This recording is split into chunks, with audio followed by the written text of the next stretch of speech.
What I want to talk to you about this morning, briefly, is the entrepreneurial mindset. We had Gary Shuniger on the show a few days back, and he specializes and hones in on the entrepreneurial mindset. He's going to be back on the show towards the end of our 31 days to do a wrap up with us. It's going to be wonderful. But I wanted to give you my perspective on the entrepreneurial mindset. This does not mean you need to start a business. I want to be clear. An entrepreneurial mindset does not mean you have to start a business. What it means is you can be a more valuable human being. Having an entrepreneurial mindset, working in within your business or working within with your employer, creating your own services, consulting firm, supporting your community within different volunteering you may do within your community. Whatever you do when you have an entrepreneurial mindset will help you go farther and help you become more valuable to your community, to your employer, to your company. Let's move to the vision board here, Amy. So an entrepreneurial mindset, I think what's critical about this is that, for me, one of the key things is taking action. And how I like to say it, and it's in the video at the beginning, is I don't ask for permission. Don't ask permission, okay? This is a first key thing related to our mindset and permission. Sorry, I misspelled that. That's spelling errors happen. What that means is taking action no matter what. Don't ask permission. I'm going to get this right here. Don't ask permission. This means you're taking action. Take action. And when you see an opportunity, when you see something that has potential and you think it can be successful, or you think it'll work within your work environment, or you think it'll work within your community, your family, don't ask permission. Start doing it. Actions speak louder than words. That's what this is saying. So many people I know feel like they have to ask for permission. I'm telling you right now, you don't have to ask permission. Ask for forgiveness if necessary. So if you run into a situation where somebody gets upset because you took action, you can always ask for forgiveness and then keep going. That's what I want to say about that. So don't ask permission, take action, and then if necessary, ask for forgiveness if you find yourself in a situation where somebody gets upset because of your action.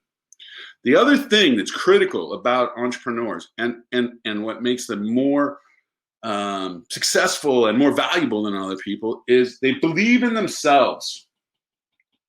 Believe in self. This is critical. They don't need anybody else to tell them that they can do it. In fact, when I have people tell me that the idea is awful, that the idea will never work, I know that I'm on the right track. Because over time in history, I've learned that when people don't understand what I'm going forward with or understand, I'm too far ahead for them. And so it's a good test for me. If people don't think it's a good idea, I know I'm onto something.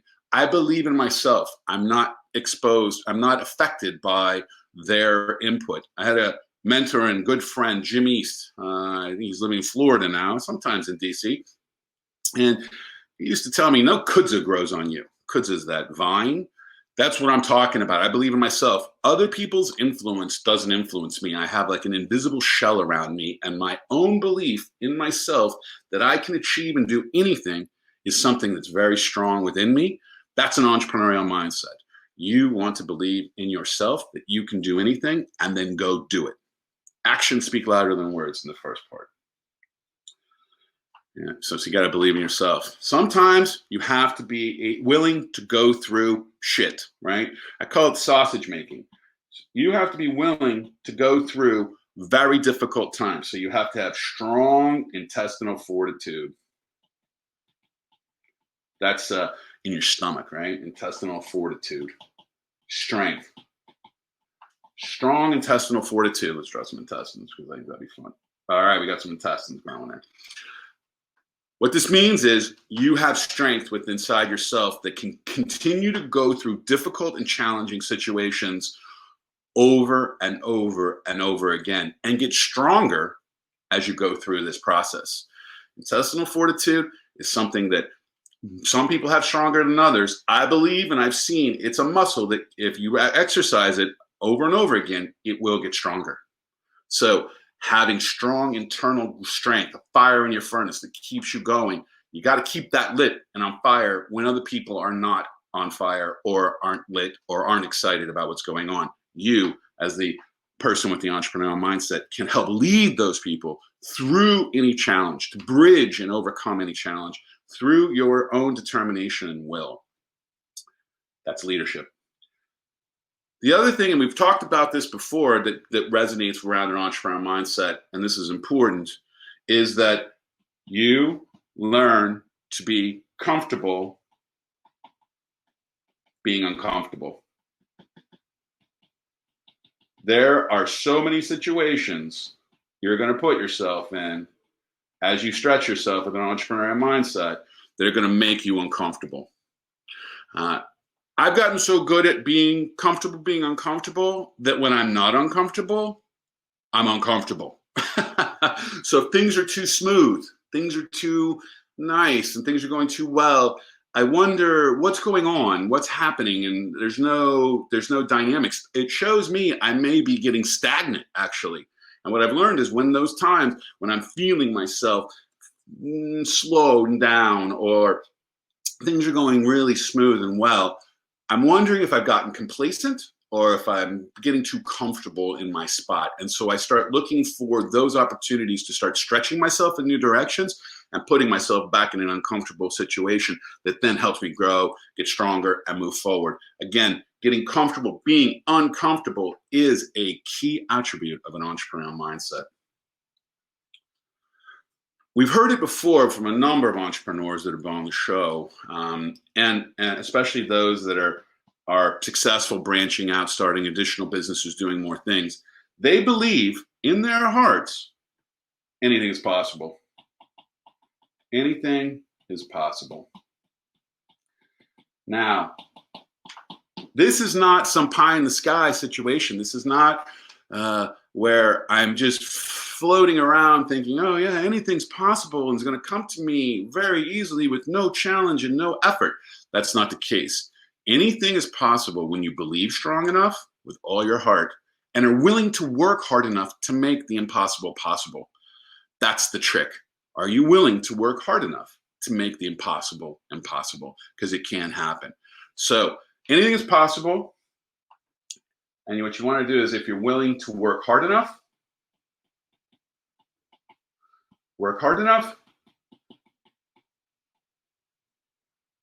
and believe strong enough.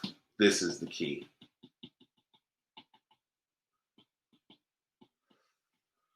It's not easy, everyone. This is not easy, because as it gets hard, whatever you're doing, and as it gets more difficult, and as we've discussed, it's like a video game. Every step of life, every time you reach a new level, it just got harder. So it doesn't get easier. Life is not supposed to be easy, but you have to, if you want to make anything possible in your life, you have to be willing to work hard enough and believe strong enough.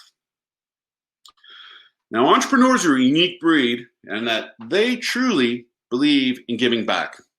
So what I found is entrepreneurs that are growing their wealth, building their business, or doing something to social enterprise or some project in their community to help strengthen and grow their community.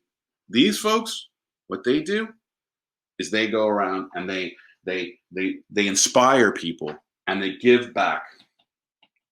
They give back. And it makes a huge difference. I call this giving it away to get it back. Give it away to get it back.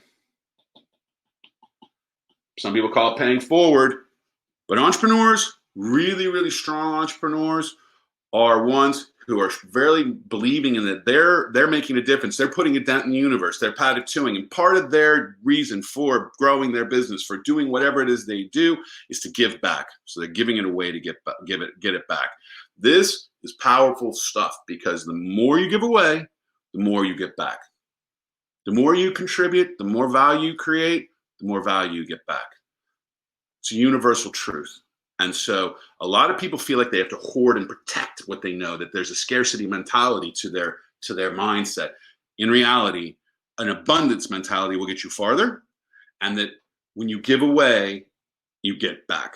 And there's There's examples after examples of this. It's something you, again, have to practice, and it's a muscle that you have to exercise to get stronger. But there's an Aboriginal group, Aborigines in Australia, and they run this race. The race can take up to a month. They're running races around, through the outback. And the winner, when they come back and win, not only are they celebrated, but they sit down with all the other runners and they share with them how they won the race, how they did it. That is giving it away to get it back in action. And finally, as it relates to an entrepreneurial mindset, and this is important, it's the dreamers, the people who think big, who make a huge difference in our world. And so you want to be thinking big, and you want to be dreaming about what it is you want to create. So thinking big and dreaming are consistent behaviors of entrepreneurs. They're willing to take time and do nothing, sit there and let their minds wander. Let them think up big things, connect dots that they wouldn't have otherwise. So thinking big and dreaming and doing nothing. Take a walk in the woods. Sit in a location just outside. Be in the outdoors. Find time to do nothing, dream, and think big. Very entrepreneurial. Key way to come up with new ideas and let them flow. Remember not to judge those ideas and let them flow to you, because that's where the gold is. When those ideas that are the most outrageous, that's where gold is. And then re-engineer it backwards. What's the first step we need to take to be able to move forward? And how do we do that? And how do I build a team to surround that? I guess there is one last one. I'll put this out. That is, nothing of greatness happens without a team. Collecting people forever.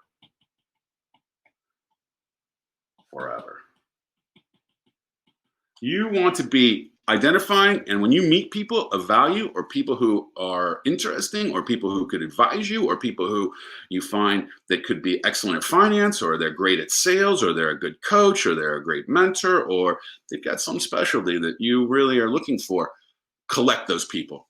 Collect them. Keep track of them.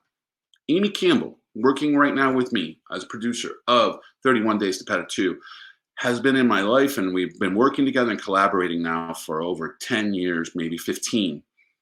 We haven't really connected for quite some time. And then this idea for 31 Days to Peta 2 came up. I shared it with Amy. Can you help me with this? She says, yes. That's how you collect a team. That's how you keep people engaged and a part of your life. And then have them help you with whatever it is you're doing and enroll them into that vision. So building a team and collecting people forever is something that I can't emphasize enough. Those are some of the ideas I want to share with you around how to have an entrepreneurial mindset and how to create more value in your life for whatever you do. Again, you don't have to start a business to have an entrepreneurial mindset, innovation mindset, whatever you want to call it, creativity mindset. It's allowing you to be more resilient, more creative, more adaptive, and better at taking action and making things happen. Thank you. I hope that was helpful.